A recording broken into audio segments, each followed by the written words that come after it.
West, here Chrissy speaks out, and this is the first day of her adventure to Ottawa. Chrissy.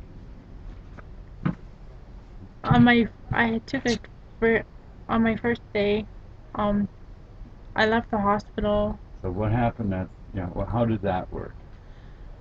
Like, I woke up at 8 in the morning. I asked if I could go home, and the social worker came and said, "I'll find out."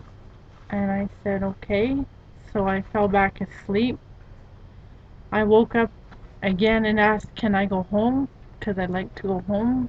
I don't want to stay at the hospital." I asked to see what my blood pressure was because the night before, or that night, the blood pressure was down low. So I asked if I could leave, and I said I want to go home. The social worker said I'm gonna phone who Zig. was the social worker? Does she have her first name? I can't remember her first Oh, name. that's no problem. All right. She phoned Zig, and Zig said that it was okay for me to come back, but the social worker turned it around and said to me I couldn't go back.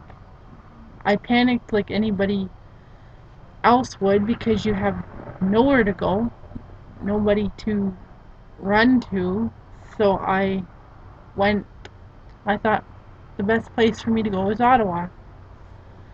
And that's where I had lived a year ago, and so I decided to take that trip there. Um, so that took my, I signed myself out. I left the hospital. Um, Who got you the taxi, and where were you going? I talked to a person by the name of Elsa. She's one of the nurses. She gave me a form to sign to leave the hospital. I left the hospital. I got a taxi cab to